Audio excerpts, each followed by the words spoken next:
നമ്മുടെ കേരളത്തിൽ തിരുവനന്തപുരത്ത് കൊടപ്പനക്കുന്ന് അല്ല ഒരു വീട്ടിൽ ജോലിക്ക് 3 ദിവസം നിന്ന ഒരു ബിന്ദു എന്ന് പറഞ്ഞ ഒരു സ്ത്രീ അവർ മാല മോഷ്ടിച്ചെന്നും പറഞ്ഞ് അവരെ പേരൂർക്കട പോലീസ് സ്റ്റേഷനിൽ നിന്ന് കള്ളക്കേസിൽ കുടുക്കി അവരുടെ മക്കളെയും കൂടി കള്ളക്കേസിൽ കൊടുക്കുമെന്നും പറഞ്ഞ് ഭീഷണിപ്പെടുത്തിക്കൊണ്ടിരിക്കുകയാണ്. ആ ബിന്ദു എന്ന് പറഞ്ഞ കുട്ടിയുടെ കയ്യിൽ നിന്ന് മാല എടുത്തോ? മാല അവൾ മോഷ്ടിച്ചത് തെളിവുണ്ടോ?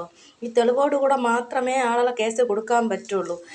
ആവശ്യമില്ലാതെ കേസ് കൊടുക്കരുതെന്ന് സുപ്രീം കോടതി വരെ വിധിച്ചിട്ടുള്ളതാണ്. ഈ നിയമ നടപടി അനുസരിച്ച് ശക്തമായ നടപടി ഈ പോലീസുകാരുടെ പേരിന് നിയമ നടപടി എടുക്കണം.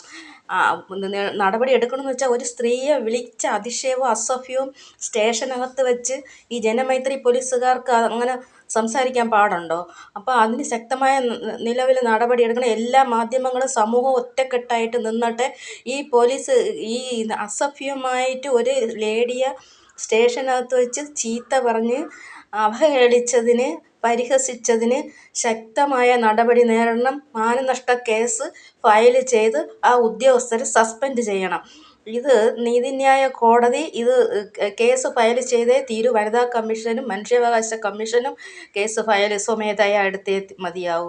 സ്ത്രീകൾക്ക് സംരക്ഷണം വേണം. സ്ത്രീകളെ ഇങ്ങനെ അനാവശ്യ രീതിയിലും അതുപോലെ കുട്ടികളെ കള്ളക്കേസിൽ കുടുക്കിയും പോലീസുകാർക്ക് പ്രൊമോഷൻ കിട്ടാൻ വേണ്ടിയിട്ട് എല്ലാ പോലീസുകാരും ചെയ്യുന്നില്ല. ചില പോലീസുകാരും CI ഇവർ സസ്പെൻഷനിൽ നിന്നാൽ പോലും അവർക്ക് സാലറി കിട്ടുന്നുണ്ട്. അതുകൊണ്ട് ഇവരുടെ സർവീസിൽ നിന്ന് അവരെ ഡിസ്മിസ് ചെയ്യണം. ഒന്നുകിൽ ഇവർ മാല മോഷ്ടിച്ച മാലയോടെ ഇവരെ തെളിവോടെ പിടിക്കണം.